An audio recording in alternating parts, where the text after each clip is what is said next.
કેમ છો બધા? સ્વાગત છે તમારું લોસ્ટ એન્ડ ટ્રેડિશનલ રેસિપીમાં. તો આજે આપણે કાઠિયાવાડી સ્ટાઇલ વઘારેલો રોટલો બનાવવાના છે. તેના માટે આપણે રોટલો છે, આ રોટલાની રેસીપી પણ મેં ઓલરેડી મારા યુટ્યુબ ચેનલ ઉપર મૂકેલી છે કે કેવી રીતે આપણે હાથેથી થેપા વગર રોટલો બનાવવાનો. હવે જ્યારે વઘારે રોટલો બનાવો ને ત્યારે રોટલો ગરમ ગરમ ન હોવો જોઈએ. એટલે કે સપોઝ તમારે સાંજે બનાવવું હોય તો તમારે બપોરે રોટલા બનાવી લેવાના, 4-5 કલાક પહેલાં બનાવી લેવાના.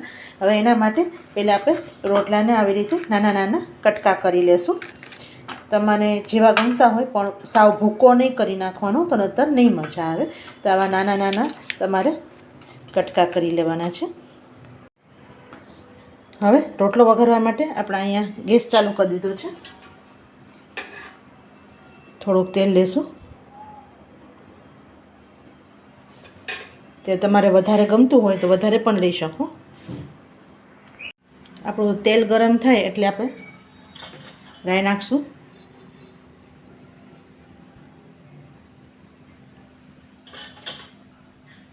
રાઈને સરસ પહેલાં થોડી ક્રેકર થવા દેશું.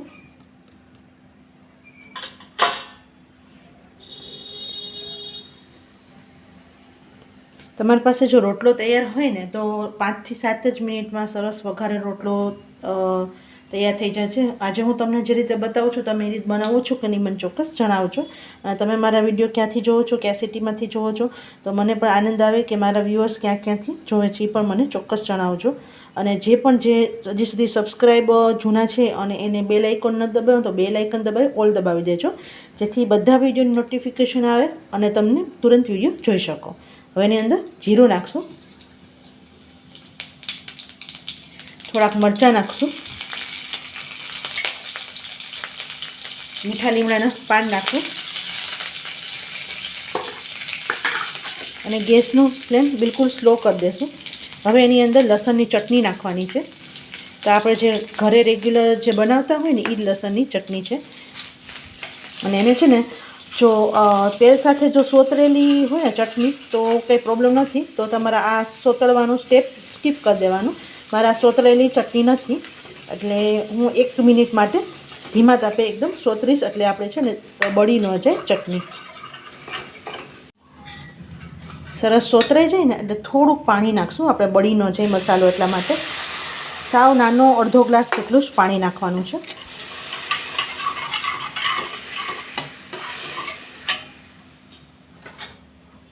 હવે એની અંદર ચપટી હળદર,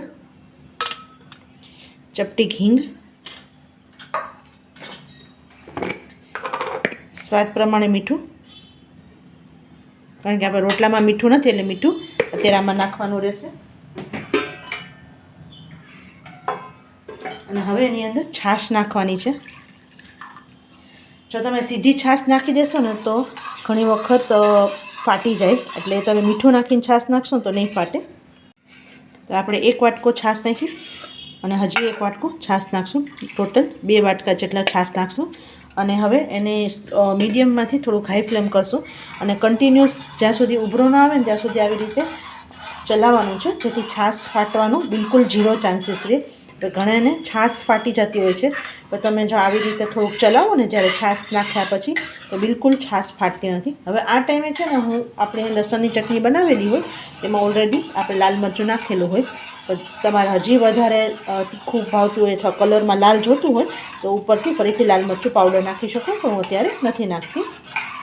અને આ સિઝન જ્યારે શિયાળામાં બનાવતા હોય તો લીલી ડુંગળી, લીલું લસણનો પણ ઉપયોગ કરી શકો. તો આપણે લસણની ચટણી, સૂકા લસણની ચટણીના બદલે લીલું લસણના પણ ઉપયોગ કરી શકો.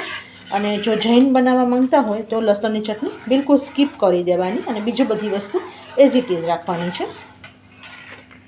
જો હવે સાઈડમાંથી ઉભરો પણ આવી ગયો છે, તેલ પણ રિલીઝ થઈ ગયું છે.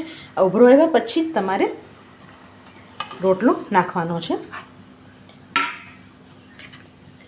અને થોડીક વાર એને ફાસ્ટ ગેસ પર જ તમારે રોટલાને અંદર કૂક કરવાનું છે.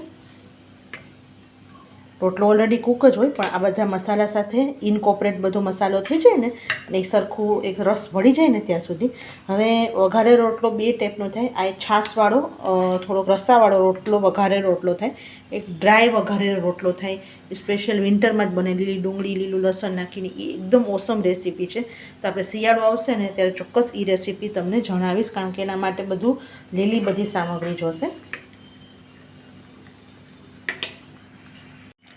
જો આપણો સરસ થઈ ગયો છે અને એકદમ એકરસ થઈ ગયો છે. જો કટકા કરેલા હોય ને તો તમને ખાવાની થોડુંક મોઢામાં આવે ને તો મજા આવે. તમે બહુ ચૂરો કરી નાખો ને તો ખબર ન પડે કે તમે શું ખાઓ છો. હવે અત્યારે આપણે ગેસ બંધ કરી દઈશું. આ રૂમ ટેમ્પરેચર પર આવશે ને આ જ સ્ટેજ ઉપર બંધ કરવાનું, થોડોક આટલો રસો રાખવાનો. અને જ્યારે રૂમ ટેમ્પરેચર ઉપર આવે ને ત્યારે બધો રસો શોષાઈ જાય, એટલે તમારે આ સ્ટેજ ઉપર જ ગેસ બંધ કરી દેવાનો. અને પછી ઉપર જ્યારે તમારે સર્વ કરવું હોય ત્યારે ગરમ કોથમીર સાથે સર્વ કરવાની. તો તૈયાર છે કાઠિયાવાડી વઘારે રોટલો. તમે આ રીતથી વઘારે છે કે નહીં, તમને આ ટિપ્સ ગમી કે નહીં ચોક્કસ જણાવજો. અને ગમ્યું હોય, હજી સુધી ચેનલને વિઝિટ ન કરી હોય તો વિઝિટ કરી સબસ્ક્રાઈબ કરી દેજો. સાથે બેલ આઇકન દબાવી ઓલ દબાવી દેજો. આવજો.